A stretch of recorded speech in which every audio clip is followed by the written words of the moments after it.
नमस्कार दोस्तों, स्वागत है आप सभी का मेरे चैनल साहित्य की सतरंगी दुनिया में। और आज मैं आपके लिए जो कहानी लेकर के आई हूँ उसका शीर्षक है पूस की रात। यह मुंशी प्रेमचंद की एक बहुत ही प्रसिद्ध कहानी है। और अगर आपको ये कहानी अच्छी लगे तो इस कहानी को लाइक और इस चैनल को सब्सक्राइब जरूर कीजिएगा। तो चलिए इस कहानी की शुरुआत करते हैं। हल्कू ने आकर स्त्री से कहा, सहना आया है, लाओ जो रुपए रखे हैं उसे दे दो, किसी तरह गला तो छूटे। मुन्नी झाड़ू लगा रही थी, पीछे फिरकर बोली, 3 ही रुपए हैं, दे दोगे तो कम्बल कहाँ से आवेगा? माघ पूस की रात हार में कैसे कटेगी? उससे कह दो फसल पर दे देंगे, अभी नहीं। हल्कू एक क्षण अनिश्चित दशा में खड़ा रहा। पूस सिर पर आ गया। कंबल के बिना हार में रात को वह किसी तरह सो नहीं सकता, मगर सहना मानेगा नहीं। घुड़कियां जमावेगा, गालियां देगा, बला से जाड़ों में मरेंगे, बला तो सिर टल जाएगी।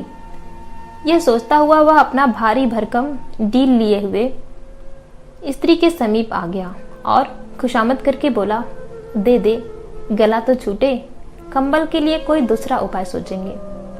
मुन्नी उसके पास से दूर हट गई और आंखें तरेरती हुई बोली, कर चुके दूसरा उपाय, जरा सुनो तो। कौन सा दूसरा उपाय करोगे? कोई खैरात दे देगा कंबल? न जान कितनी बाकी है जो किसी तरह चुकने ही नहीं आती। मैं कहती हूँ तुम क्यों नहीं खेती छोड़ देते? मर मर काम करो, उपज हो तो बाकी दे दो। चलो छुट्टी हुई, बाकी चुकाने के लिए ही तो हमारा जन्म हुआ है। पेट के लिए मजूरी करो, ऐसी खेती से बाज आए। मैं रुपए न दूंगी, न दूंगी, न दूंगी। हल्कू उदास होकर बोला, तो क्या गाली खाऊं? मुन्नी ने तड़पकर कहा, गाली क्यों देगा? क्या उसका राज है? मगर यह कहने के साथ ही उसकी तनी हुई भौहें ढीली पड़ गई। हल्कू के उस वाक्य में जो कठोर सत्य था वह मानो एक भीषण जंतु की भांति उसे घूर रहा था। उसने जाकर आले पर से रुपए निकाले और लाकर हल्कू के हाथ पर रख दिए। फिर बोली, तुम छोड़ दो अब की से खेती। मजूरी में सुख से एक रोटी तो खाने को मिलेगी, किसी की धौंस तो न रहेगी। अच्छी खेती है, मजूरी करके लाओ, वह भी उसी में झोंक दो, उस पर धौंस। हल्कू ने रुपए लिए और इस तरह बाहर चला मानो अपना हृदय निकाल कर देने जा रहा हो। उसने मजूरी से एक एक पैसा काट काट कर 3 रुपए कंबल के लिए जमा किए थे। वह आज निकाले जा रहे थे। एक एक पग के साथ उसका मस्तक पानी दीनता के भार से दबा जा रहा था। पूस की अंधेरी रात, आकाश पर तारे भी ठिठुरते हुए मालूम होते थे। हल्कू अपने खेत के किनारे ऊख के पत्तों की एक छतरी के नीचे बांस के खटाले पर अपनी पुरानी गाढ़े की चादर ओढ़े पड़ा कांप रहा था। खाट के नीचे उसका संगी कुत्ता जबरा पेट में मुंह डाले सर्दी से कूं कूं कर रहा था। तो में से एक को भी नींद नहीं आ रही थी। हल्कू ने घुटनियों को गर्दन में चिपकाते हुए कहा, क्यों जबरा, जाड़ा लगता है? कहता तो था घर में पुआल पर लेट रहे, तो यहाँ क्या लेने आए थे? अब खाओ ठंड, मैं क्या करूं? जानते थे मैं यहाँ हलवा पूरी खाने आ रहा हूँ? दौड़े दौड़े आगे आगे चले आए। अब रो नानी के नाम को। जबरा ने बड़े पड़े दुम हिलाई और अपनी कूकू को दीर्घ बनाता हुआ कहा, कल से मत आना मेरे साथ, नहीं तो ठंडे हो जाओगे। ई राज पछुआ न जाने कहाँ से बर्फ लिए आ रही है। उठूं फिर एक चीलम भरूं, किसी तरह रात तो कटे। 8 चिलम तो पी चुका। यह खेती का मजा है। और एक भगवान ऐसे पड़े हैं जिनके पास जाड़ा आए तो गर्मी से घबराकर भागे। मोटे मोटे गद्दे, लिहाफ, कंबल। मजाल है जाड़े का गुजर हो जाए। तकदीर की खूबी, मजूरी हम करें, मजा दूसरे लूटें। हल्कू उठा, गड्ढे में से जरा सी आग निकालकर चिलम भरी। जबरा भी उठ बैठा। हल्कू ने चिलम पीते हुए कहा, पिएगा चिलम? जाड़ा तो क्या जाता है, हाँ जरा मन बदल जाता है। जबरा ने उसके मुंह की ओर से प्रेम छलकती हुई आंखों से देखा। हल्कू आज और जाड़ा खा ले, कल से मैं यहाँ पुआल बिछा दूंगा, उसी में घुसकर बैठना, तब जाड़ा न लगेगा। जबरा ने अपने पंजों से उसकी घुटनियों पर रख दिए और उसके मुंह के पास अपना मुंह ले गया। हल्कू को उसकी गर्म सांस लगी। चिलम पीकर हल्कू फिर लेटा और निश्चय करके लेटा कि चाहे कुछ हो, अब की सो जाऊंगा। पर एक ही क्षण में उसके हृदय में कंपन होने लगा। कभी इस करवट लेटता, कभी उस करवट, पर जाड़ा किसी पिशाच की भांति उसकी छाती को दबाए हुए था। जब किसी तरह न रहा गया, उसने जबरा को धीरे से उठाया और उसके सिर को थपथपाकर उसे अपनी गोद में सुला लिया। कुत्ते की देह से जाने कैसी दुर्गंध आ रही थी, पर वह उसे अपनी गोद में चिपटाए हुए ऐसे सुख का अनुभव कर रहा था जो इधर महीनों से उसे न मिला था। जबरा शायद यह समझ रहा था कि स्वर्ग यही है, और हल्कू की पवित्र आत्मा में तो उस कुत्ते के प्रति घृणा की गंध तक न थी। अपने किसी अभिनव मित्र या भाई को भी वह इतनी तत्परता से गले न लगाता। वह अपनी दीनता से आहत न था जिसने आज उसे ये दशा को पहुंचा दिया। नहीं, इस अनोखी मैत्री ने जैसे उसकी आत्मा के सब द्वार खोल दिए थे और उसका एक एक अणु प्रकाश से चमक रहा था। सहसा जबरा ने किसी जानवर की आहट पाई। इस विशेष आत्मीयता ने उसमें एक नई स्फूर्ति पैदा कर दी जो हवा के ठंडे झोंकों को तुच्छ समझती थी। वह झपट कर उठा और छपरी से बाहर आकर भूंकने लगा। हल्कू ने उसे कई बार चुमकार कर बुलाया, पर वह उसके पास न आया। हार में चारों तरफ दौड़ दौड़ कर भूंकता रहा। एक क्षण के लिए आ भी जाता तो तुरंत ही फिर दौड़ता। कर्तव्य उसके हृदय में अरमान की भांति उछल रहा था। 1 घंटा और गुजर गया। रात ने शीत को हवा से धधकाना शुरू किया। हल्कू उठ बैठा और दोनों घुटनों को छाती से मिलाकर सिर को उसमें छिपा लिया। फिर भी ठंड कम न हुई। ऐसा जान पड़ता था सारा रक्त जम गया है, धमनियों में रक्त की जगह हिम बह रही है। उसने झुककर आकाश की ओर देखा। अभी कितनी रात बाकी है।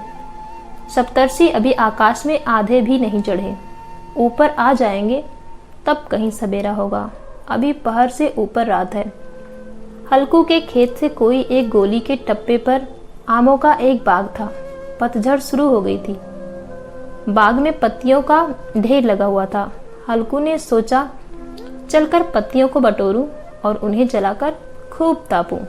रात को कोई मुझे पत्तियां बटोरते देखे तो समझेगा कोई भूत है।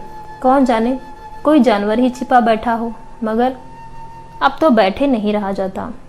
उसने पास के अरहर के खेत में जाकर कई पौधे उखाड़ लिए और उनका एक झाड़ू बनाकर हाथ में सुलगाता हुआ उपला लिए बगीचे की तरफ चला।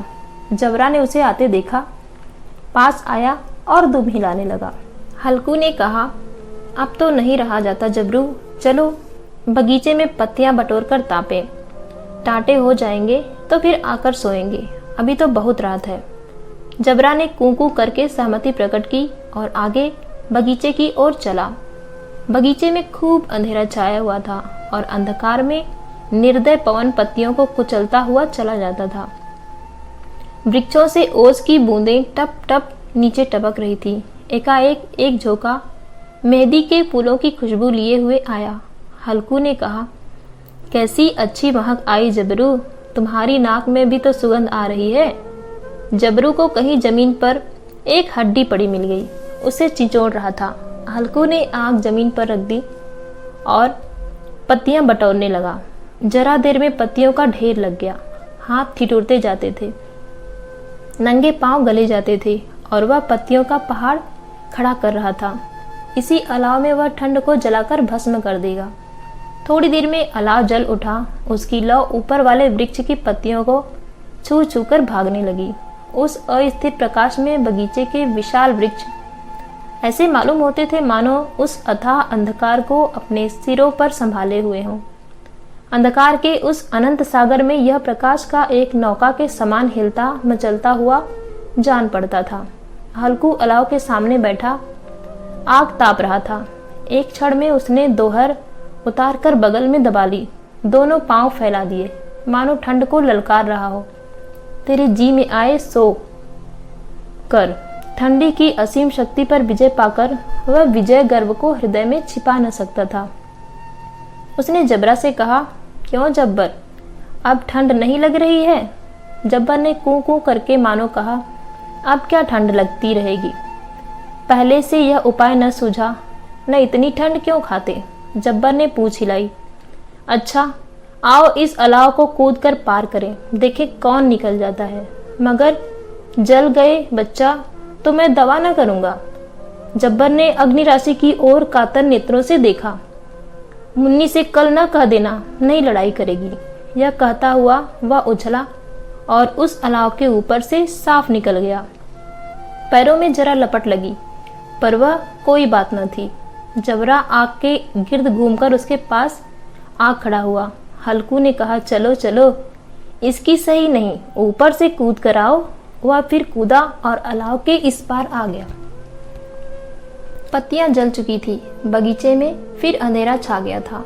राख के नीचे कुछ कुछ आग बाकी थी, जो हवा का झोंका आ जाने पर जरा जाग उठती थी, पर एक क्षण में फिर आंखें बंद कर लेती थी। हल्कू ने फिर चादर ओढ़ ली और गर्म राख के पास बैठा हुआ एक गीत गुनगुनाने लगा। उसके बदन में गर्मी आ गई थी, पर ज्यों-ज्यों शीत बढ़ती जाती थी उसे आलस्य दबाए लेता था। जबरा जोर से भूख भूख कर खेत की ओर भागा। हल्कू को ऐसा मालूम हुआ कि जानवरों का एक झुंड खेत में आया है।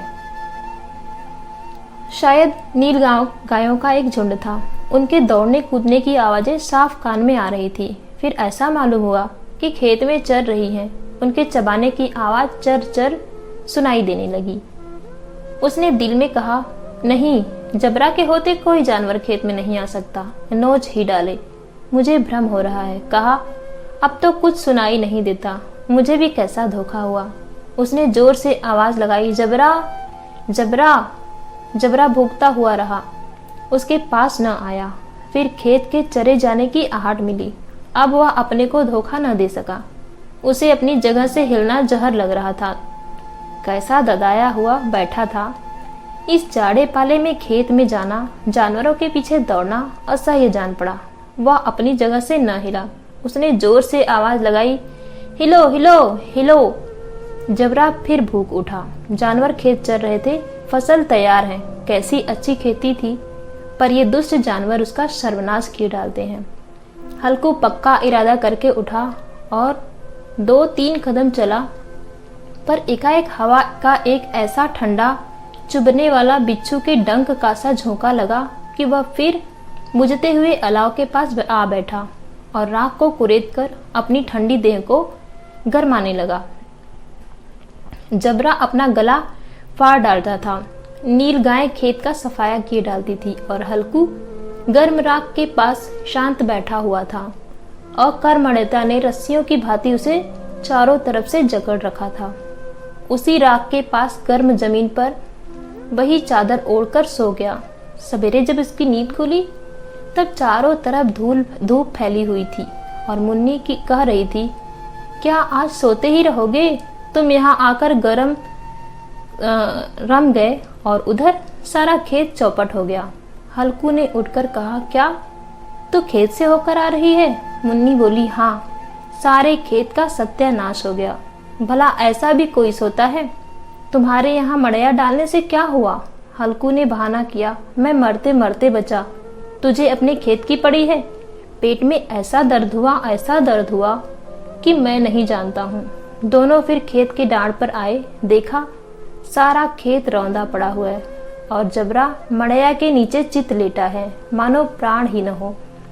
दोनों खेत की दशा देख रहे थे। मुन्नी के मुख पर उदासी छाई थी, पर हल्कू प्रसन्न था। मुन्नी ने चिंतित होकर कहा, अब मजूरी करके माल गुजारी भरनी पड़ेगी। हल्कू ने प्रसन्न मुख से कहा, रात को ठंड में यहाँ सोना तो न पड़ेगा। तो इतनी सी थी ये कहानी, और अगर आपको ये कहानी पसंद आई हो तो इस कहानी को लाइक कीजिएगा, अपने दोस्तों और जानकारों में शेयर कीजिएगा और इस चैनल को सब्सक्राइब कीजिएगा।